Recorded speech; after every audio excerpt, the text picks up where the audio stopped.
시간은 오늘 우리에게 주신 하나님의 말씀 함께 봉독해 올려드리도록 하겠습니다.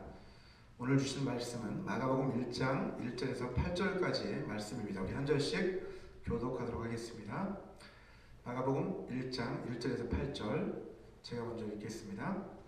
하나님의 아들 예수 그리스도의 복음의 시작이라. 선지자 이사야의 글에 보라, 내가 내 사자를 내 앞에 보내노니 그가 내 길을 준비하리라. 광야에 외치는 자의 소리가 있어 이르되 너희는 주의 길을 준비하라. 그의 오실 길을 곧게 하라. 기록된 것과 같이 침례 요한이 광야에 이르러 죄사함을 받게 하는 회개의 침례를 전파하니 온 유대 지방과 예루살렘 사람이 다 나아가 자기 죄를 자복하고 요단강에서 그에게 침례를 받더라. 요한은 낙타털 옷을 입고 허리에 가죽띠를 띠고 메뚜기와 석청을 먹더라. 그가 전파하여 이르되 나보다 능력 많으신 이가 내 뒤에 오시나니 나는 굽혀 그의 신발끈을 풀기도 감당하지 못하겠노라. 나는 너희에게 물로 침례를 베풀었거니와 그는 너희에게 성령으로 침례를 베푸시리라. 아멘. 2022년 8월 7일에 이곳에서 첫 예배를 드린 이후부터 작년 말까지 약 1년 4개월 동안 여러분과 함께 저희 교회의 비전과 핵심 가치가 무엇인지에 대해서 함께 살펴보았습니다. 사실 처음에는 한두 달 정도 안에 끝낼 계획이었지만 생각보다 훨씬 더 오랜 기간 걸렸습니다. 자, 이 기간은 저에게도 목회가 무엇인지, 그리고 앞으로 어떤 비전을 가지고 어떤 가치들을 추구해 나가는 그런 목회를 해야 할지에 대해서 깊이 고민하고 또 정립해가는 그런 의미 있는 시간이었다고 저는 생각합니다. 새해를 맞아서 이번 주부터는 마가복음 강의를 통해서 하나님 나라의 복음이 무엇인지 여러분과 함께 살펴나가 보려고 합니다. 마가복음이라는 그 책 이름에서 알 수 있듯이 마가복음의 저자는 마가입니다. 마가는 그의 로마식 이름이고요. 그의 유대식 이름은 요한이었습니다. 자, 사도행전 12장 12절 말씀을 보시면 이렇게 기록하고 있죠. 깨닫고 마가라는 요한의 어머니 마리아의 집에 가니 여러 사람이 거기에 모여 기도하고 있더라 라고 기록을 하고 있습니다. 이 구절을 통해서 우리는 마가의 어머니의 이름이 마리아였다라는 사실을 알 수 있고 또 그 마리아의 집은 곧 다시 말해서 마가의 집이죠. 그 집은 예루살렘 교회의 성도들이 함께 모여서 기도하던 기도 장소였다라는 것을 알 수 있습니다. 자, 성경학자들에 따르면 예수님이 돌아가시기 전에 12 제자들과 마지막으로 최후의 만찬을 나누신 곳, 그곳이 바로 이 집의 다락방이었을 가능성이 상당히 높습니다. 마가복음 14장 14절 말씀을 같이 한번 보겠습니다. 어디든지 그가 들어가는 그 집 주인에게 이르되 선생님의 말씀이 내가 내 제자들과 함께 유월절 음식을 먹을 나의 객실이 어디 있느냐 하시더라 하라 라고 말씀하고 있습니다.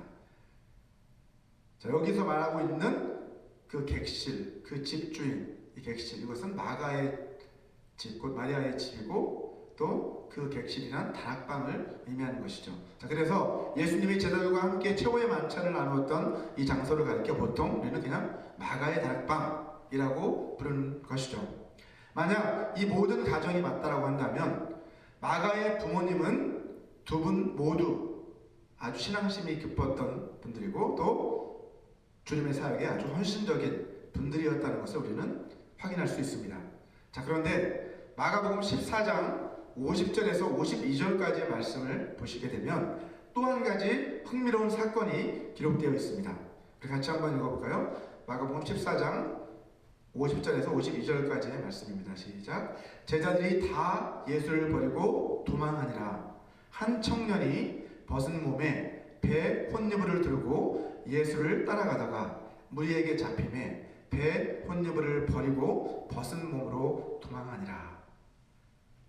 자, 전통적인 견해에 따르면 여기에서 벗은 몸으로 도망을 친 그 청년이 바로 이 마가복음을 기록한 마가입니다.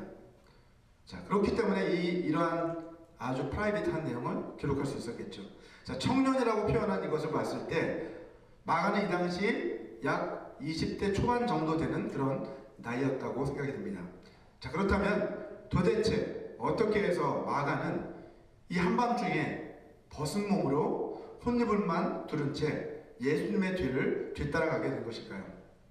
아마도 그의 집에서 그는 그 시간 잠을 자고 있었을 것입니다. 자, 그런데 예수님을 잡기 위해서 몰려가고 있는 그 무리가 웅성웅성하는 그 소리를 듣고 그는 깜짝 놀라서 잠에서 깨고 또 옷입을 틈도 없이 혼입을만 몸에 두른 채 황급히 예수님이 계신 그 겟세마네 동산으로 달려갔던 것 같습니다. 하지만 그가 이렇게 불이 나게 달려갔을 때는 이미 예수님이 체포되시고 제자들도 모두 다 도망을 치고 난 그 후였습니다. 그리고 얼마 못 가서 그도 정체가 탄로나서 붙잡히게 됩니다. 하지만 젊어서 그런지 혼입을 확 벗어버리고 가까스로 그들의 손아귀에서 벗어나서 도망을 칠 수 있었던 것이죠. 자, 이것을 봤을 때 마가 역시 젊은 시절부터 주님을 따라다녔던 주님의 제자였다는 것을 알 수 있습니다. 또한 마가는 성경을 보게 되면 바울과 함께 1차 선교 여행을 떠났던 바나바라고 하는 인물의 조카였었습니다. 그리고 또 그 외에도 사도 베드로가 이 마가 요한을 아주 자기의 아들처럼 아주 아끼던 그런 제자였습니다. 자, 이렇게 마가는 굉장히 그 집안 자체도 굉장히 종교적인, 그렇죠? 아주 신앙심이 깊은 집안이었고 본인도 굉장히 어떤 이 사역, 그리스도의 사역에 굉장히 많이 참여했었던 그런 사람으로 볼 수 있습니다.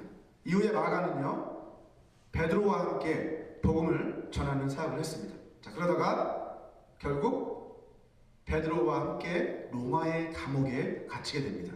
그때 바로 이 마가복음을 기록했던 것으로 보입니다.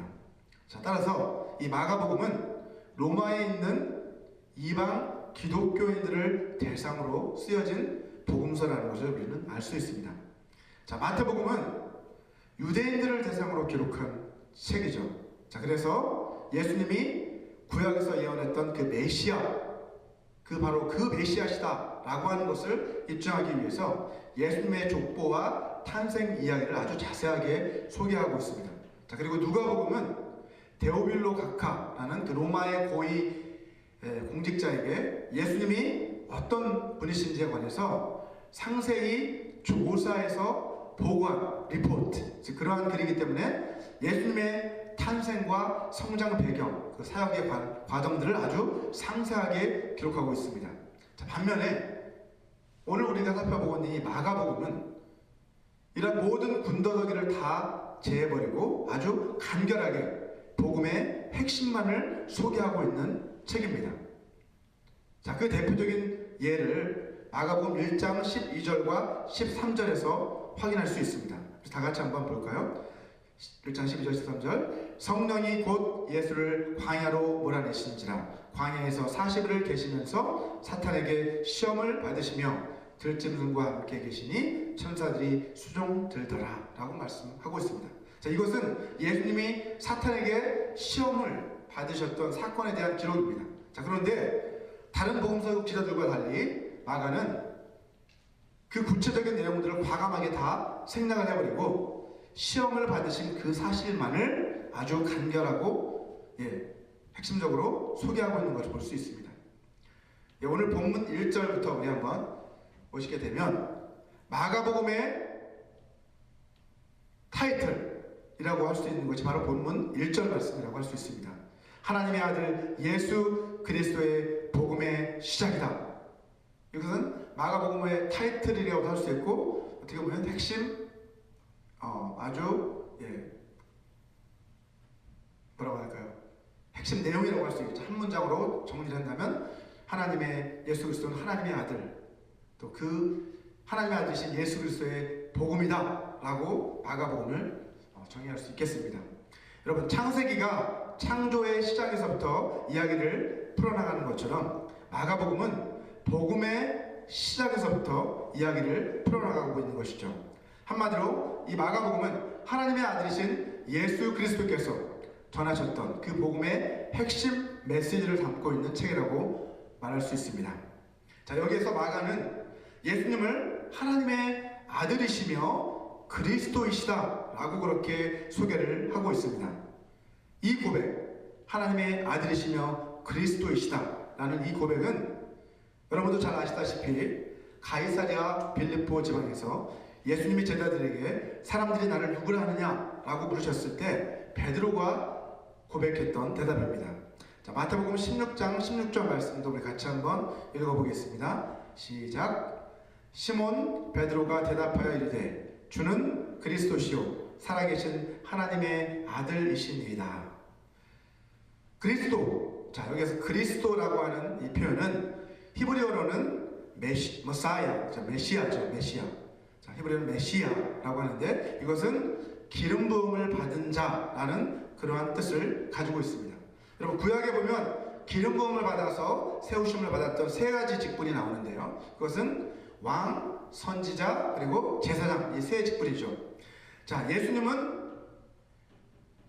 예수님이 그리스도 곧 메시아이시다라는 이 고백은요, 예수님이 왕이시고 또 선지자이시고 제사장이신 이 세 가지 역할을 모두 완성하시는 이스라엘의 구원자이시다라는 것을 의미하는 것입니다.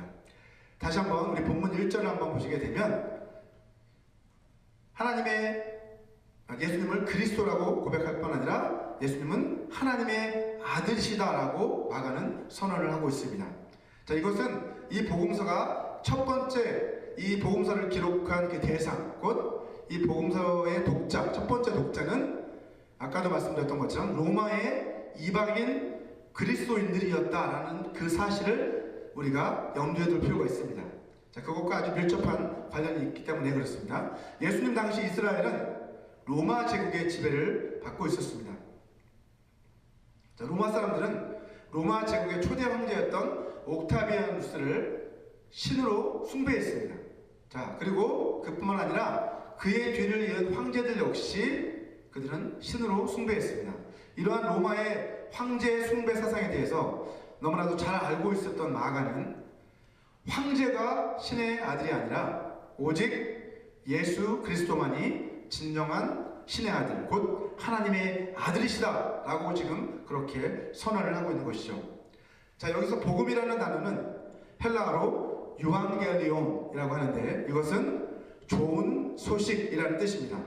자, 마가복음에서만 이 단어, 이 유앙겔리온이라는 이 단어가 7번 사용이 되고 있는데 이것은 복음이 마가복음에 있어서 아주 중요한 핵심 주제라는 것을 말해주고 있습니다.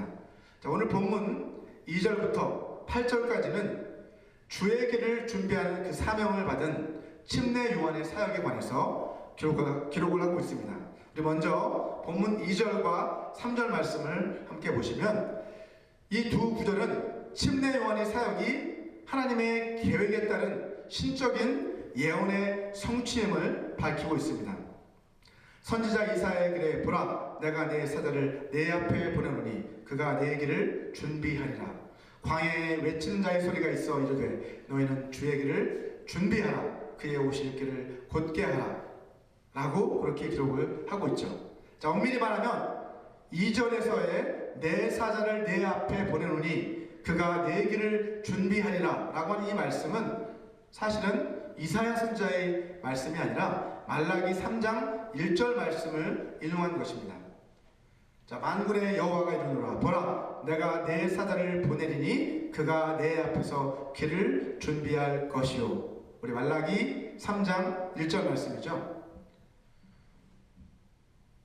자, 실제로 이사야 선지자가 예언을 했던 내용은 3절 말씀입니다. 자, 이것은 그 다음 절 이사야서 40장 3절 말씀을 인용한 것입니다.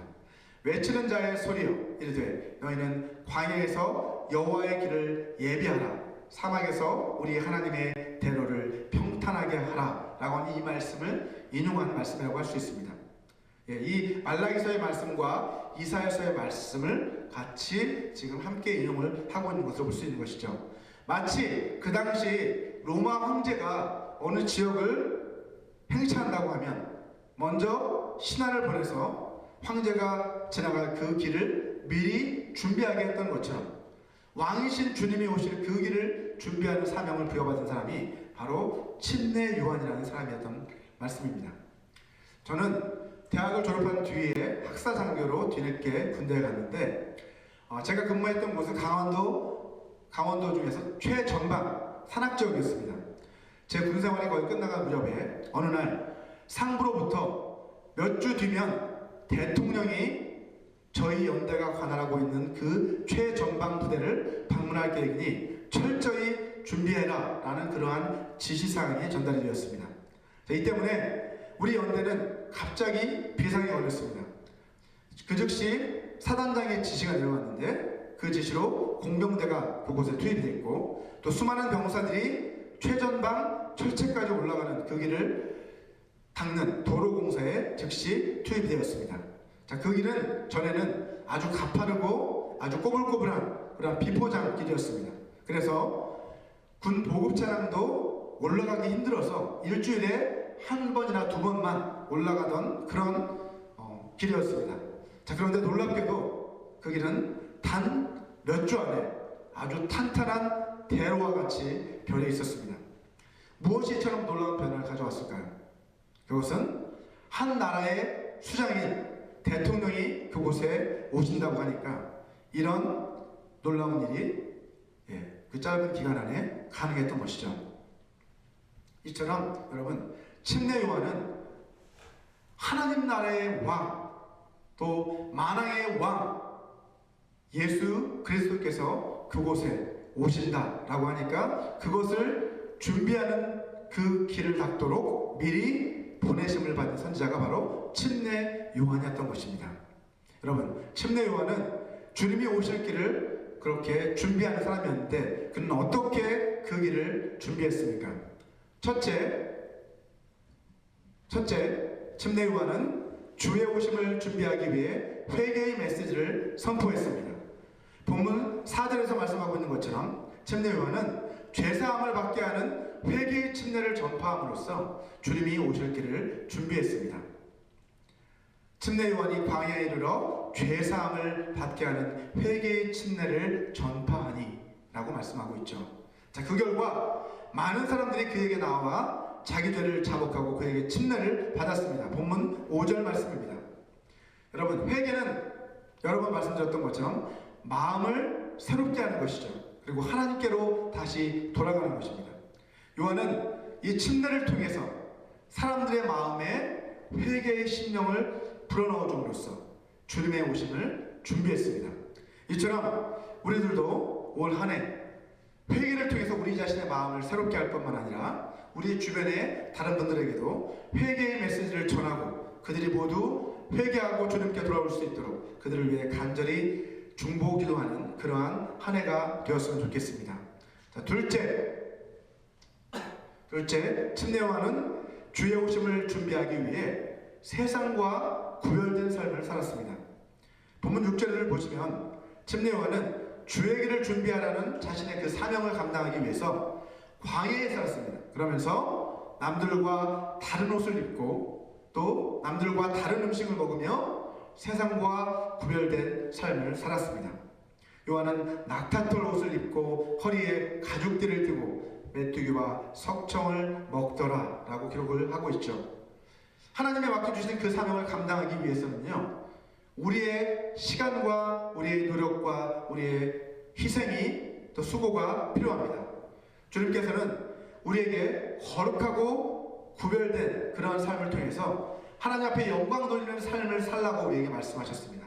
마태복음 5장 16절 말씀을 다 같이 한번 읽어보겠습니다. 시작. 이같이 너희 빛이 사람 앞에 비치게 하여 그들로 너희 착한 행실을 보고 하늘에 계신 너희 아버지께 영광을 돌리게 하라. 아멘. 침례 요한이 주님의 초림을 기다렸다고 한다면 우리는 주님의 재림을, 세컨드 커밍을 기다리면서 지금 살아가고 있습니다. 침례 요한이 세상과 구별된 삶을 통해서 주님의 오심을 준비했던 것처럼 우리들도 이제 거룩하고 선한 행실을 통해서, 삶을 통해서 세상에 선한 영향력을 끼침으로써 주님이 오실 그 길을 우리도 준비해야만 하겠습니다. 여러분, 세상 사람들과 마찬가지로 우리에게는 우리 뜻대로 살아갈 그런 자유가 있습니다. 우리에게는 하고 싶은 것을 하고 또 하고 싶은 말을 하고 또 먹고 싶은 것을 먹을 그런 자유가 우리에게 있습니다. 하지만 그 자유가 세상 사람들 그리고 믿음이 연약한 사람들에게 걸려 넘어지는 그러한 걸림돌이 되게 해서는 안 된다고 사도 바울은 고린도전서 8장 9절에서 말씀하고 있습니다. 그런즉 너희의 자유가 믿음이 약한 자들에게 걸려 넘어지게 하는 것이 되지 않도록 조심하라 라고 그렇게 경고하고 있습니다. 이처럼 우리는 복음의 걸림돌이 되지 않도록 우리 말과 우리의 행동에 조심하는 그러한 삶을 살아야 되겠습니다. 우리는 죄에서 자유한 사람들로서 이제 죄의 종이 아니라 의의 종이 되어 살아가야만 합니다. 여러분, 의의 종이란 이제 어떤 행동과 결정을 할 때에도 그것이 하나님, 우리의 주인이신 하나님이 기뻐하시는 것인지 아니면 하나님의 뜻에 합당한 것인지를 구별하면서 또 그에 합당한 행동을 하는 또 삶을 사는 것이 바로 의의 종의 행동과 삶인 것입니다. 올 한 해도 여러분과 제가 침례 요한처럼 세상과 구별된 그런 거룩한 삶을 통해서 하나님 앞에 영광 돌리는 그러한 삶을 살았으면 좋겠습니다. 자, 세 번째로 침례 요한은 주의 오심을 준비하기 위해 사람들에게 주님을 증거했습니다. 오늘 본문 7절을 한번 보시면 그는 사람들에게 장차 오실 주님이 어떤 분이신지 증거하는 사역을 했습니다. 그가 전파하여 이르되 나보다 능력 많으신 이가 내 뒤에 오시나니 나는 굽혀 그의 신발끈을 풀기도 감당하지 못하겠노라. 자, 여기서 그는 예수님을 자기보다 능력 많으신 분이시다라고 그렇게 소개하고 있는 것을 볼 수 있습니다. 자, 그 당시에는 주인이 외출을 했다가 돌아오면 종이 그 주인의 그 신발끈을 풀어주는 그런 일을 했다고 합니다. 따라서 나는 굽혀 그의 신발끈을 풀기도 감당하지 못하겠노라 라는 이 표현은 자신은 그분의 종이 되기도 부족한 그런 존재입니다 라고 그렇게 지금 고백하고 있는 것이죠. 예수님의 그 능력에 비하면 침례 요한이 가지고 있는 그 능력은 너무나도 보잘것없다라는 그런 고백인 것입니다. 자, 이어서 본문 8절을 한번 보시면 침례 요한은 또한 주님을 성령으로 침례를 베푸신 분이시다 라고 그렇게 증거하고 있는 것을 볼 수 있습니다. 나는 너희에게 물로 침례를 베풀었거니와 그는 너희에게 성령으로 침례를 베푸시리라 라고 그렇게 증거합니다. 자, 복음서를 여러분 살펴보게 되면 요한도 침례를 주었고 예수님도 침례를 베푸셨다는 것을 확인할 수 있습니다. 외적인 형식만 놓고 본다면 물로 침례를 준다라는 그러한 형식면에 있어서는 이 요한의 침례와 예수님의 침례가 서로 다를 것이 없어 보입니다. 하지만 요한의 침례와 예수님의 침례는 서로 아주 확실한 차이가 있습니다.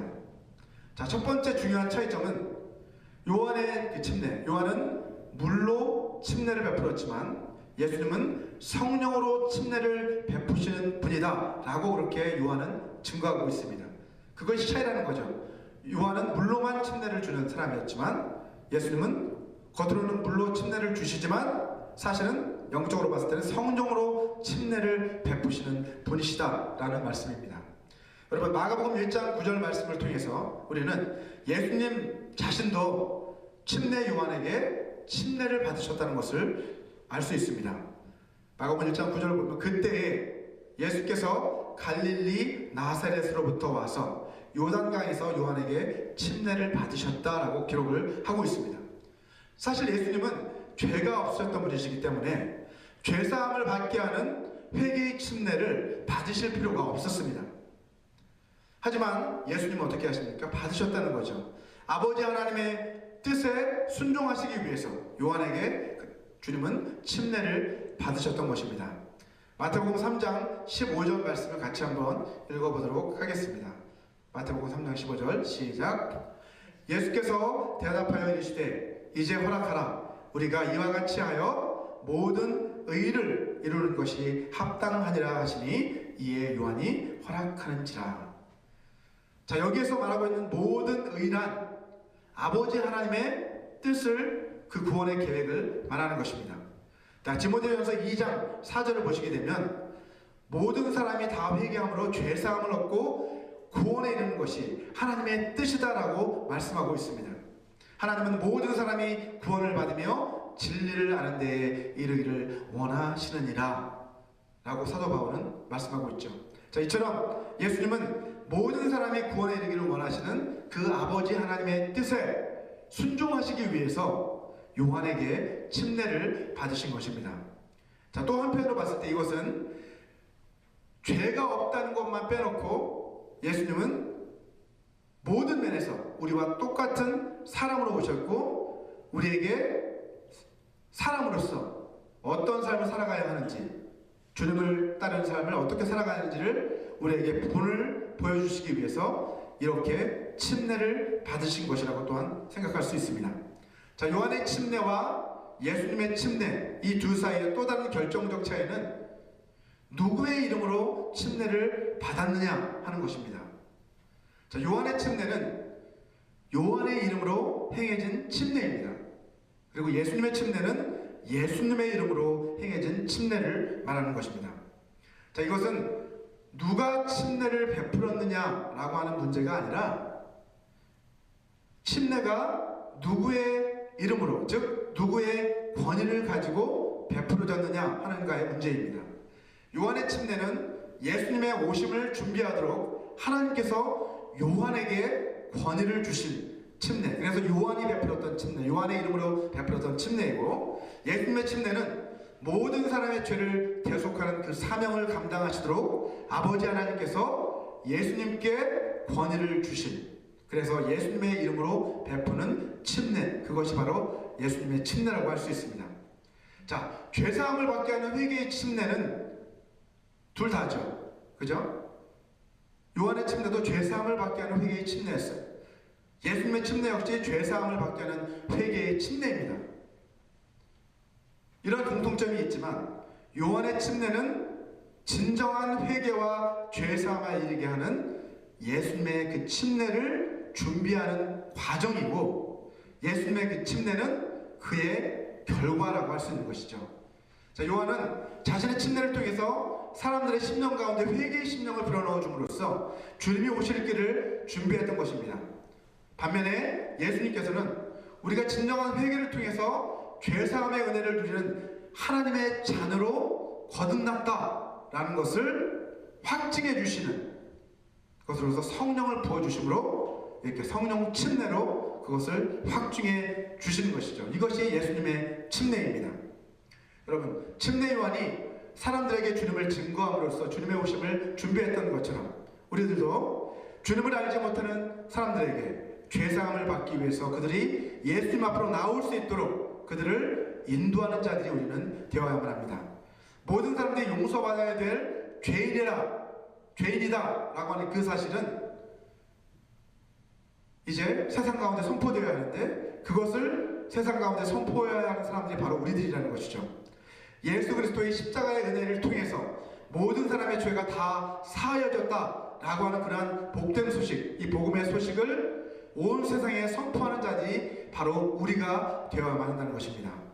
여러분, 침례 요한이 광야에서 외치는 자의 소리가 되었던 것처럼 우리 그리스도인들도 광야와 같은 이 세상에서 구원의 기쁜 소식을 외치는, 또 선포하고 전하는 그런 자들이 되어야만 합니다. 복음의 신을 신고 산을 넘는 그 아름다운 발을 가진 사람들이 바로 우리가 되어야만 합니다. 로마서 10장 14절과 15절 말씀은 이렇게 기록하고 있죠. 그런즉 그들이 믿지 아니하는 자를 아니하는 일을 어찌 부르리요? 듣지도 못한 일을 어찌 믿으리요? 전파하는 자가 없이 어찌 들으리요? 보내심을 받지 아니하였으면 어찌 전파하리요? 기록된 바 아름답도다 좋은 소식을 전하는 자들의 발이여 함과 같으니라 라고 말씀하고 있습니다.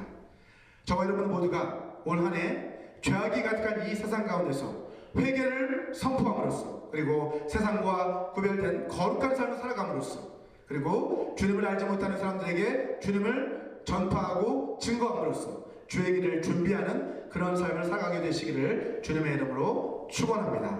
우리 이 시간 잠시 눈을 감고 오늘 주신 그 메시지를 생각하시면서 잠시 함께 기도하는 시간을 갖기 원합니다.